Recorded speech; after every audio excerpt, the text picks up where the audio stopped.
Hello, everyone. Welcome back to another episode of Down in the Country podcast.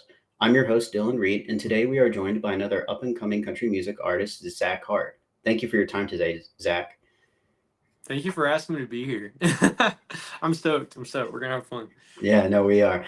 And so on your website, one of the things that I was very interested in kind of having an understanding of what it means is so you describe yourself as a Southern boy with a natural pop sensibility and a seasoned performer with an electrifying cadence.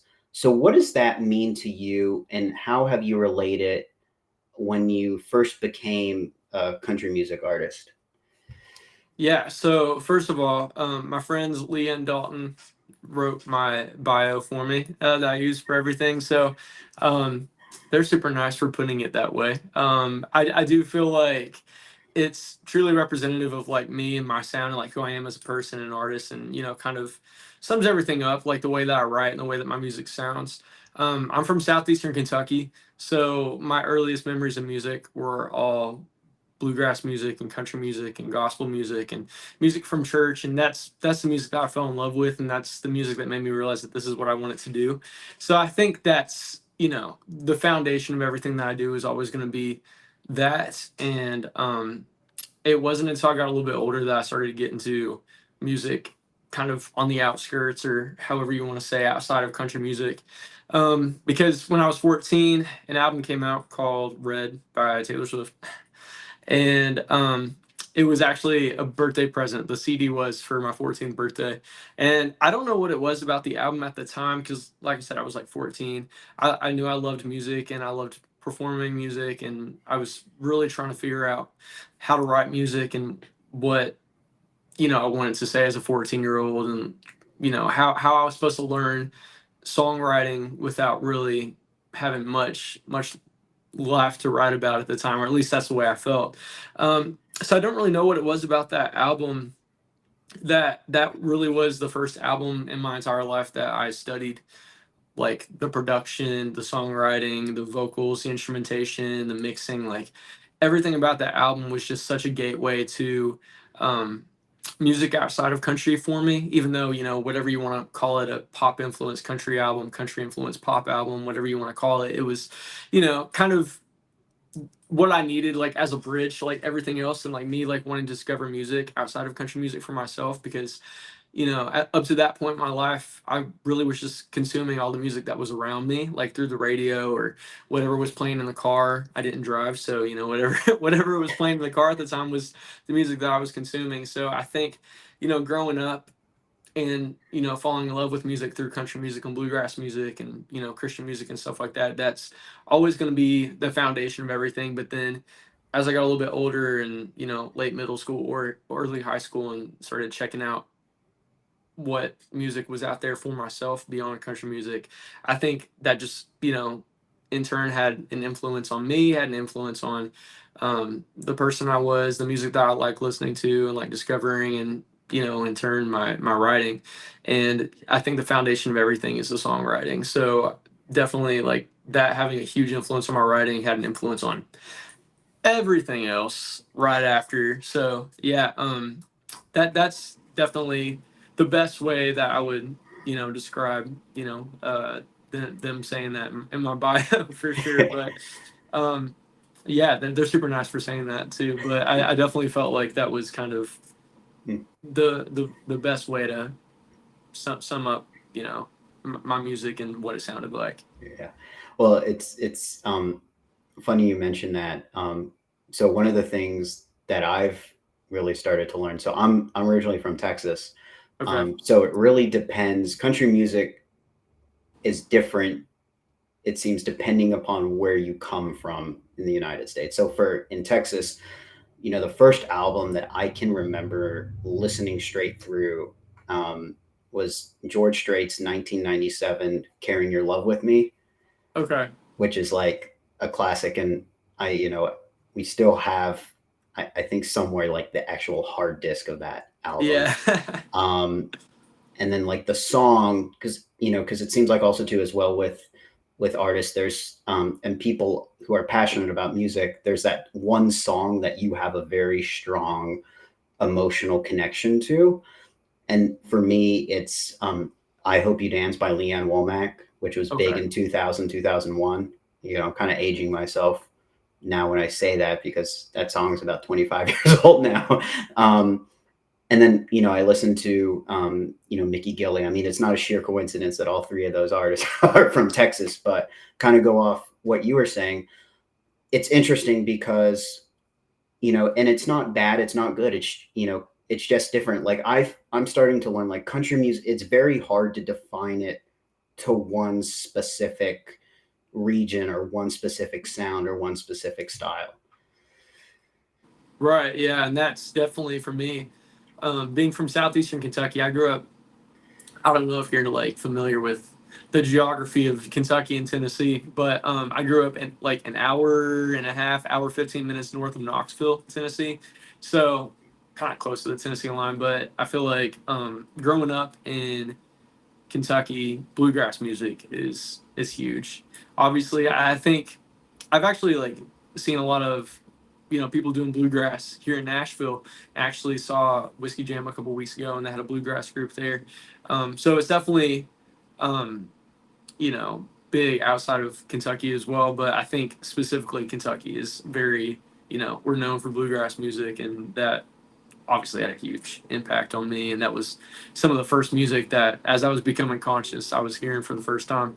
And yeah, so growing up in southeastern Kentucky and having bluegrass music had a huge impact on kind of what my idea of music and live music was, and definitely like that subcategory branch, whatever you want to call it, of country music, um, was there for sure from Kentucky. And just to change gears now to specifically your music. So, you know, have you matured as an artist since Fix a Broken Heart, which was released in 2021, to your latest single now, Carolina, which was released in 2024? Man, so much. I do want to preface this by saying, like, I am so like I'm still super proud of Fix a Broken Heart in that first EP that I put out back in 2021 because it took so long to like work up to that point. It took years and years and years of writing as a teenager and starting to like believe in myself and believe in my songs enough to really get to the point of being like, okay, like this is the first song that I want to put out. Um, how I've matured as an artist since then, so much. I feel like now the work that I've done between that song and now where we are with Carolina and all the other stuff that I've got kind of in the shoot behind that, I've matured in so many ways. I feel like I've gotten so much better as a writer. I've gotten in rooms with people who have helped me grow and learn as a writer, and feel like there's always so many things to learn in songwriting, and so many things to like discover, and there's no like one way, and there's just so many ways with songwriting. And I've really just learned to love the exploration that comes with songwriting, and Mhm. that's again like that's my favorite part. I feel like the foundation of everything is the songwriting and the songs. I feel like I know my voice a lot better now too, which is good. I've played a lot more shows since then. Obviously, like we've been touring, we've been recording, writing, just doing everything that I love doing, everything that I wanted to do. At the time that Fix a Broken Heart came out, just doing all of that and doing it so much, and just learning from some great people and getting to watch people do their thing and getting out there and doing the thing too. It's all been such a fun like learning experience, and I love getting to do it and do it a lot. And um, especially in Nashville. I told my friend a couple weeks ago because we were talking about this.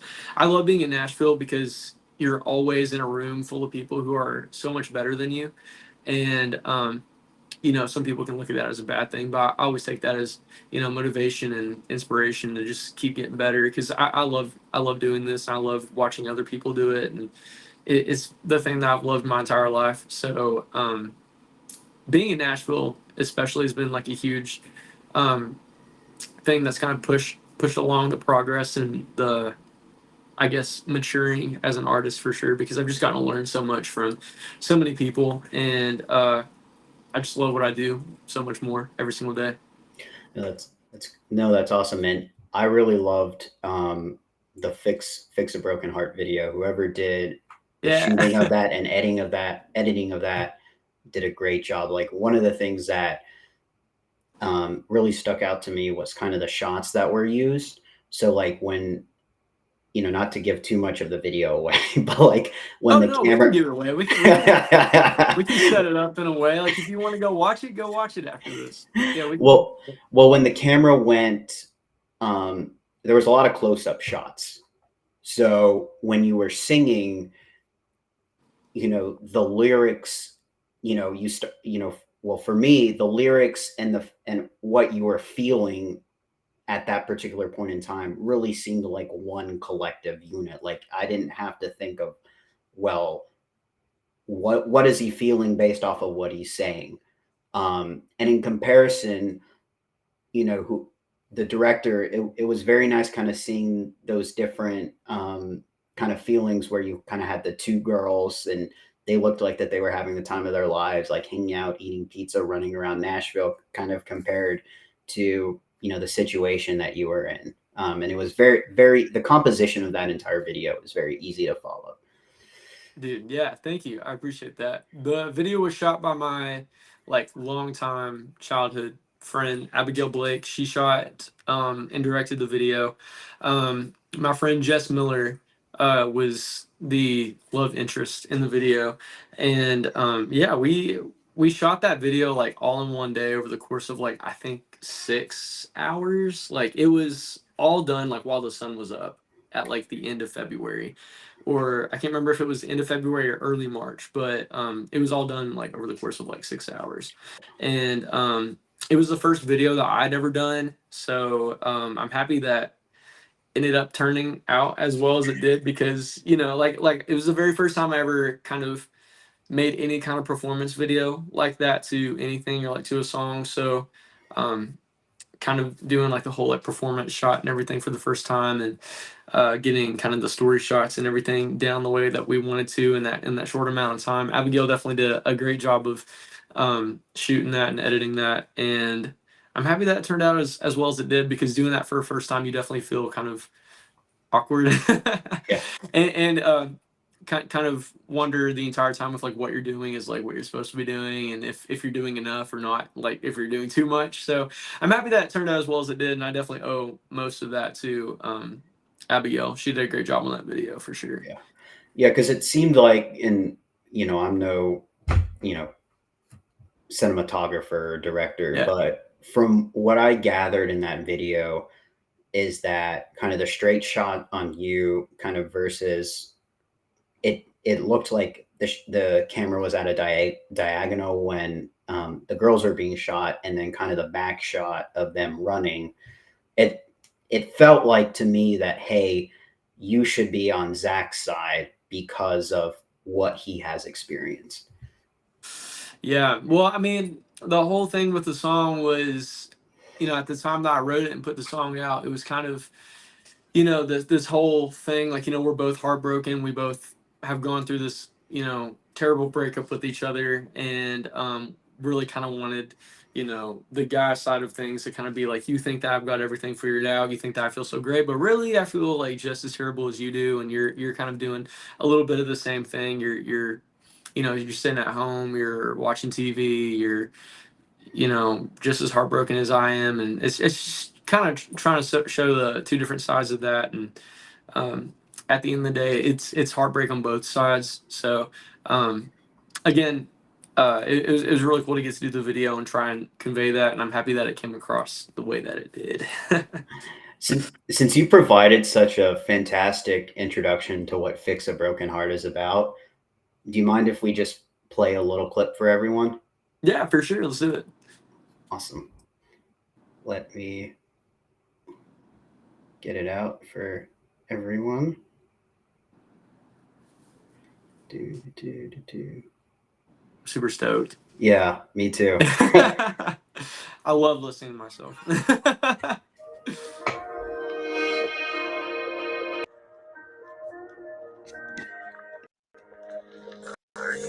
home alone, sit around watching TV with no makeup on. Wonder what I'm doing, no, I'm not alone. Move from place to place and then I think of you, like you don't think I do. You're watching through your phone, you think you know how I feel, like I've got it all. In that empty world, just trying to pull it off. Fake a smile for a while, think you know it all. Girl, you don't know it all. Oh. You think I've got this whole thing figured out. You think I pick myself up like I'm not feeling down. You think I played off. You think that I've got. You think I know how to fix a broken heart. That was beautiful. Thank you. Thank you. I appreciate that. And kind of, it sounded very gospel-y, actually, when, I was listening to that. Is that kind of what you were looking to kind of accomplish with that? You know what I was just thinking about just now. I'm like I said, I'm so super proud of that first EP. Um, and we were talking about how I've matured as an artist over the past couple of years since I released Fix a Broken Heart. And one of the ways I felt like I'd matured was I know my voice a lot better now, and kind of how that lives in the world of like the music that I'm writing, the music that I'm making, putting out, and the playing shows and everything. You kind of learn different things about your voice and like how to make things sustain and last. And whenever you're playing 3 shows and you're trying to keep your voice healthy and do all that stuff. Um, I was just thinking about it just now whenever I was listening to that clip, because at the time that those vocals were recorded, I was just getting ready to move to Nashville. I was, leading worship and stuff like so much of the time while I was still living in Kentucky. I was doing a lot of, worship stuff. I was doing a lot of Christian music stuff. And um, yeah, and obviously as a teenager, I did a lot of that stuff, and in high school, I did like the choir stuff, and it's interesting like hearing how in such a short amount of time, or since Fix a Broken Heart came out, like how I do like certain inflections differently, or how I like now when I sing that song live, how I feel like I hold um like my voice different in different spots, or like my voice sits in a different spot Uh-huh.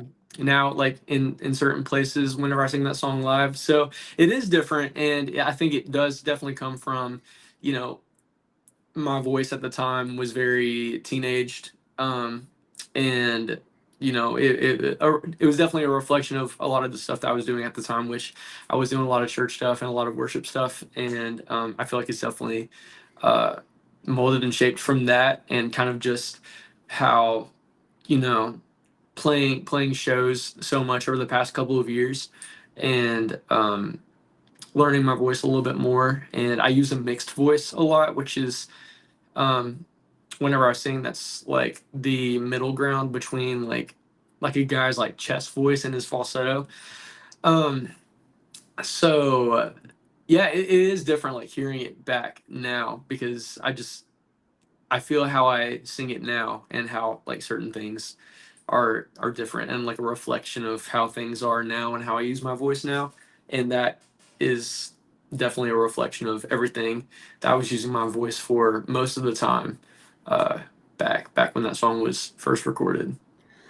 Awesome. And then, your latest single, Carolina, which was released this year, could you just provide an introduction on that song and kind of what it means to you? Yeah, so me and my buddy Jacob Frisch, who produced the song, I took the song to him originally like as like what I imagined like as a ballad type situation. And I told him like I really had this idea for the song to kind of be like, about falling in love in one of my favorite places, the Carolinas, because my family would always vacation at Myrtle Beach and stuff growing up. And I just really wanted to write a song that came from the place of falling in love, or falling for somebody like over like the 8 days that you're spending at this place on this trip or on this vacation, and kind of like wondering like what it was, like was it love, was it just a fling, like what was it, and kind of having that question but feeling so strongly about it like over the course of these two people spending time together. Because to me, whenever I was writing the song, I was like, this is about somebody who just fell for somebody and just doesn't really know what to make over or make of a 8 day falling head over heels situation. And took the idea in the first verse and the idea for the chorus to him as a ballad. Like in my mind, I kind of imagined it as like maybe like a slower, like more toned down thing. And then as we wrote the song and we did the demo, the day of demo, it was kind of had this like really like poppy guitar thing. That was like dun dun dun dun dun dun dun dun, dun, like just like a very like um poppy loop situation that we thought was super cool, and it felt super cool at the time that we were writing it. And then whenever we circled back around to the song to do the actual recording of the song, we played with like a couple different things, and then ultimately what we settled on for the like final version of the song was kind of, it felt like it was best served in the way of like kind of going in like the Keith Urban direction with it. Um, because to me, like the production on the song is exactly how the song feels and the songwriting feels. It feels sunny. It feels like summertime, and it feels like heartbreak, like all in one. So I think the direction that we ended up taking for the song was the best direction that we could have gone with the song. Um, Definitely, as opposed to being a ballad, because I'm not a huge ballad person. So I feel like I definitely love the song a lot more going that direction. But yeah, that's a little bit about the song and how we wrote it and what the song is about. You mind if we jam to a clip of it? Yeah, let's give it to him. Yeah.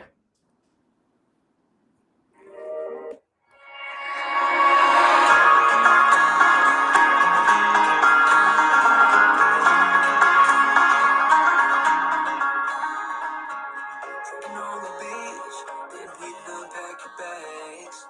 That old on me, first time I heard you laugh. Asking what you do later turned into, do you wanna come over, sleeping in your room? One night turned to three nights to a week. My friends knew I was already gone. Late night canopy, moonlit eyes so green. Didn't know what it was. Baby, the sun never felt so good, but when it was gone, I still be looking at you. It didn't feel wrong, we were going too far. It ended up breaking my heart, leaving too soon. Baby, it would never cross my mind till later, when it all was over. Baby, it was nothing. Baby, it was. Baby, it's lost in Carolina.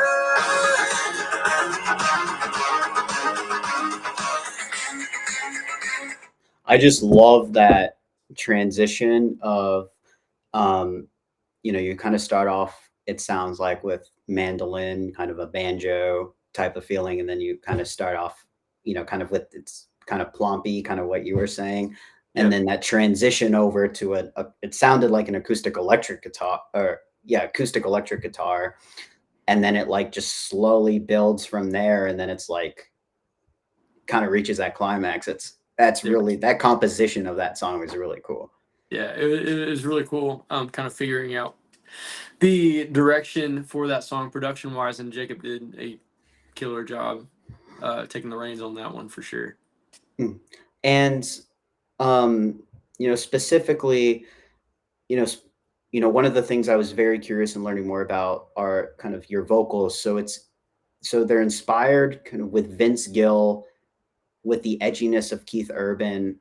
And how have you been able to apply that in kind of your style of singing in the genre of country music? And to kind of even expand that out a little more, how are you able to kind of take your singing style in relation to mixing and then mastering these two tracks? So, I started doing music like when I was super young. Some of the artists I really loved at the time were people like Randy Travis and Brad Paisley and Josh Turner. And of course, at the time, I was playing full band shows out in Harrogate, Tennessee, with a band at this place called the Nashville Connection. And I kind of found my saving grace for like being able to sing like guy country songs from people like whenever you have the range of a 10-year-old, from people like Rascal Flatts and Vince Gill, people with the higher voices. And Vince kind of just really became like a huge inspiration for me vocally, especially as like a young kid who really wanted to sing and wanted to do country music, just because his voice was high, and I thought his voice was just so great. And it was a huge inspiration on me and how I would end up using my voice. And then of course as I got older, and the range came down a little bit, never quite reached Josh Turner level, but the artists that I loved, like Vince Gill and Keith Urban, was a huge inspiration to me. Watching him perform in the way that he uses his voice, I was just trying to, um, as a teenager, you go through a lot of self discovery, and whenever you're trying to figure out who you are at the same time, like as an artist, I'm asking myself these questions at like 14, 15 years old. I'm like, who am I as an artist? Who am I as a singer? Because I knew it's what I always wanted to do. And for me, I just took the things that I had, the voice that I had, the things I knew how to do, and found the facets of that I felt made my voice special, and just kind of focused on doing that and doing the best with what I had. And at the end of the day, I feel like kind of the way it comes out and the way that I use my voice now is um, exactly the voice I needed to be for the music that I make. And it's definitely inspired the music that I make, and the way that I write it and the way that I perform it live. It's just I just feel like my voice is, obviously it's a huge part in that. And yeah, I just feel like it was all just a journey of musical self-discovery. And there are kind of comparisons sometimes in my voice to people like Keith Urban and like the Jonas Brothers from some people. And I'm just trying to, like I said, just do the best with the instrument that I have, because nobody has the same voice. Nobody has, the exact same sounding voice, and I'm just trying to, do the best version of, what my music is and what it sounds like. And I feel like I definitely have my own thing, which is what I've always strived to do and what I always wanted to do. My favorite artists always had their own thing and had their own sound, and it was always their voices that set them apart from me, and um, the production that they use in their music. So yeah, just being on that journey of like musical self discovery. And as you get older, and I've been doing it since I was young, and your voice changes. You're just trying to figure things out, and I feel like I know my voice really well, and the things I love to do with my voice. And I push my voice sometimes to kind of go outside of its comfort zone a little bit. But yeah, I love what I can do with my voice, and that's all anybody should do. So Hmm. And that's not an easy, tightrope to walk. Kind of, yeah, how are you inspired by these artists, but also at the same time, how do you carve out your own identity within the genre? yeah, because I feel like growing up, like late middle school, early high school, it all kind of starts with Red by Taylor Swift. The artists that were coming out like directly after that time period, the people that I really looked up to, like at the time, like people like Thomas Rhett, that first album, Sam Hunt, Montevelo, and then Mary Morris, like the Hero album, Kelsey Ballerini, Russell Dickerson, like all these people that were coming out when I was a teenager. One of my favorite things about all of those people was that they were so unapologetically themselves, and they all had their own distinct thing that they did. They all sounded like a distinct way, and they presented themselves like a different way, and that you could tell they're writing apart from each other. And I really looked up to those guys so much in a way that I never really wanted to copy like their music or their sound or anything like that, even though it was a huge inspiration to me as an artist and as a writer. I just loved how they did it. I loved how unapologetically themselves they were, how it came across as just really effortlessly cool and fresh country music at the time. And for me, like the way that music made me feel as a teenager, I was like, man, whenever I get the chance to get in the studio and put music to my songs and kind of get these babies on tape, like that's how I want to do it, and that's how I want to present myself for sure, is the way that they handled themselves. And that was a huge inspiration to me. Yeah. And I want to go back to your hometown um, for a little bit, and I know that you've mentioned it here and there, but how is your hometown of Corbin, Kentucky, represented when you write music? Yeah, it's always there. Like I said, I remember, you know, being conscious and music was just around and on, whether it was through TV or movies or what I was listening to on the radio. And I think, like I said, the foundation of the music that I make is country music, and it's bluegrass music, and it's the gospel music that I grew up with. I grew up in like a super Southern Baptist church, and when I say Southern Baptist, I mean like open up your hymnals, turn to page 365, and we're gonna sing verses 1, 2, and 5, like like that kind of situation. That was the music that I fell in love with, and I think it's a very southeastern Kentucky way of like consuming music. Hmm. That way, definitely the music that I was listening to and falling in love with, and it's always going to be the music that was my first love and the music that I first fell in love with, and it's always going to be at ground zero of everything that I do. Um, and all the music that I write, I love to play with different genres, and I love to explore and kind of push the boundaries of what I know, because I just feel like that, experimenting makes you a better writer and a better artist. But the foundation is always the music that somebody like me, growing up in southeastern Kentucky, just remembers the moment that, whatever their earliest memory was of hearing music on the radio or hearing music in church or seeing live music for the first time, which for me was bluegrass music. Um, what that was and what that looks like for them, and it's definitely it's in everything that I do now and all the music Hmm. that I write for sure. Hmm. Awesome. And then you've also have other accolades to your name, such as your single "No One," which surpassed 500,000 streams on Spotify and a million across other platforms. Your Yeah. music has also landed on CMT, ACM New Music Friday, E News, Country Central, and number one spot on Spotify, Fresh Finds, and Fresh Finds Country. And but how do you remind yourself that you're just, that same man from Corbin, Kentucky, just trying to make it? um Let me tell you something, it's not hard. I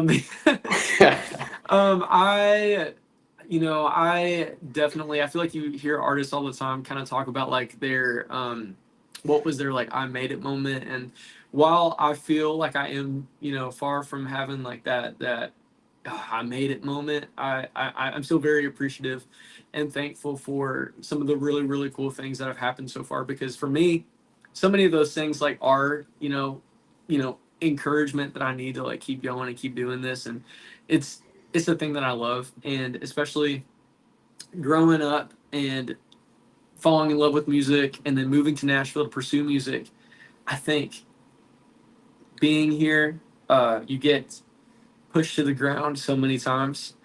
And I think those first couple of times you really take it to heart, and then every other time after that you kind of stay on the ground long enough to figure out why you love it enough to get up and keep fighting for it.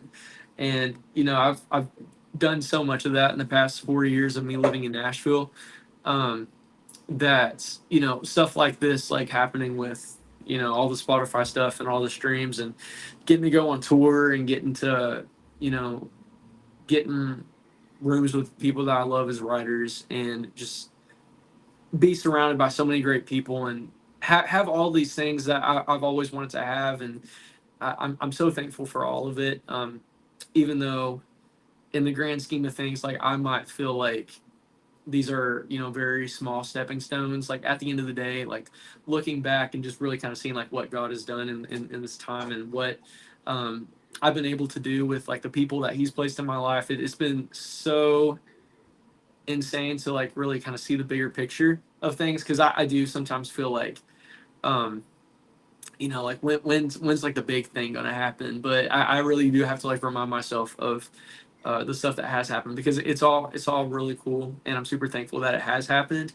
Um, but yeah, as far as staying the same person, I'm just the same person I was when I moved to Nashville. I love music, and I want to do this for the rest of my life. And I'm thankful that I've gotten the opportunity to do it so far for the past couple of years. So I'm just keeping my head down, keep working hard, and keep being with people that I love and I love making music with. And yeah, that's just what I've been doing, and that's the reason why, no matter how many times you get kicked down in Nashville, I know that I love it so much to just keep making it with the people that I make it with, and we're just having a good time. Yeah, no, that's awesome. And Yeah.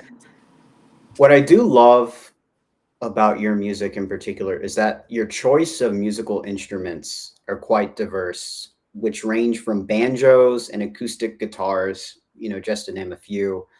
And how do you show and not tell about the themes of the lyrics, which your goal from reading your website is from the happiness of the audience and their heartbreak, and not something that is just kind of conventional that you hear in songs. Yeah, whenever we like record a song and we take it to the studio, the goal is always to do what best, like first approach the song with what is the best way to represent that song. So um, I never, and I learned this mistake like from the first couple times that we tried it. I never try to go into the studio now with it has to sound a certain way. It has to have this certain kind of instrument. It has to have this, because like I said, I fell in love with so many artists that had their own distinct thing and their own like distinct sound, and that's all I wanted for my music. And I feel like at the end of the day, if you're serving the song justice and serving your songwriting justice by giving it the right production and producing it in a way that best serves the song, um, at the end of that process, whenever you're really honing in on certain elements and what the foundation that you've laid like in recording the song like up to that point, um, that's kind of when it really comes together. But I don't really like putting myself in a box whenever we're in the studio, and I think at the end of the day you just got to do what best serves the song. I know what instruments I love. I know what I feel like best serves my voice and like as an artist, like who I am and how I want to be. I love acoustic moments, and I also love things that are like a little bit more like on the pop rock side of things. Sometimes it looks a little bit more on the electronic side of production, or has like a little bit more programming, or maybe it's a little bit more organic. So I've really just learned to first approach the song in a way that um, it can best be represented whenever we get in the studio, because the songwriting at the end of the day like it's my songwriting, it's my voice. um, and then I think the next step is like how do we best like take this song to an audience and kind of not box it into one thing or take it somewhere that it shouldn't go, in a way that kind of um, waters down the lyric. So doing that first and then kind of adding other elements from there is kind of the approach that I've taken over the past couple of years with my music and getting it in the studio. Um, and it always kind of turns out how I feel best represents me as an artist and is me to a T. all this music is just my version of what country music is, and it's the best way that I can show people like this is who I am as a person and as an artist. So yeah, that's always the approach that we take, and definitely had to learn that lesson the hard way a couple times, taking some stuff to the studio and trying to get it to go in a direction it wasn't meant to go. So Yeah. And and it doesn't necessarily have to be music, and it's very hard to explain if you haven't experienced it, but when you're in a situation, or when you try and force something to go in a mhm. specific direction, it always sounds worse than what you envision it sounding like. Yeah, and there were so many times that we spent time working on a project or a couple songs that I really loved that um and this is another like growing pain of those first few years in Nashville is sometimes you write a great song, and sometimes the song just isn't for you. And then you figure that out like when you're in the studio and you're trying to figure out where the song needs to go, and then it's just not feeling right. So figuring that out, and then also learning the hard way whenever you take the song in a direction that you feel like it needs to go to suit you as an artist, and not confuse people, because I never wanted to stray from like what I felt was sonically like who I was as an artist. I never wanted to stray from that, especially early on. But um, especially now, people are so much more open to experimenting with their music. I just feel like I learned that early on, and like now I've gotten to the point where whenever I believe in a song, we do the demo, we do the work tape, and then we start producing it. Like if it is a song that we end up recording, um, I've learned to kind of just trust the process and let the song lead, and then do everything else later. Mhm. Yeah, Yeah, because what's the saying? Or it's better to burn studio time, figuring out something that doesn't work, rather than forcing it and it being not you. yeah, for sure. Yeah. Yeah. Um, which kind of bleeds into my next question of, how do you want to be remembered and contribute to the country music genre?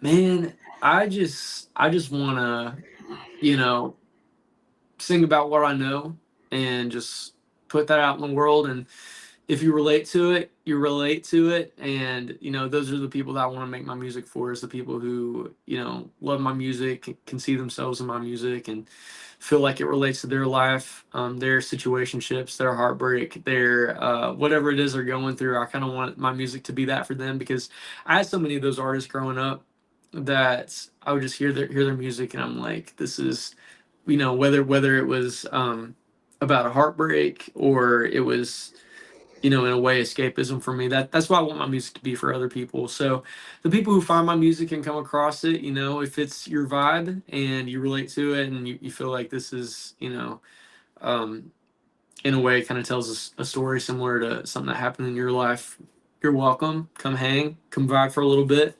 And yeah, those are the people that I want to make music for. And I just want to tell the stories that I know, and have it mean something to people, and have them, take it to heart the way that I always have with my music. Hmm. And that's really what I've learned, is that that's what music is. It's just a melodic representation of your life and your experiences. Yeah, for sure. 100%. And on that note, are you dropping any new singles, EPs, albums, or shows that you think we should know about? Yeah, so I'm touring a lot right now. We have like a little break right now. I'm gonna announce some more dates later this year for like a whole nother run of shows, which I'm super, super excited about and super excited to get to do. But yeah, in the meantime, I have a new single coming out July 26th, called Death of Me. So that's gonna come out, and it's gonna be the last single from my EP that's gonna come out at the end of summer slash early fall. So that's super exciting.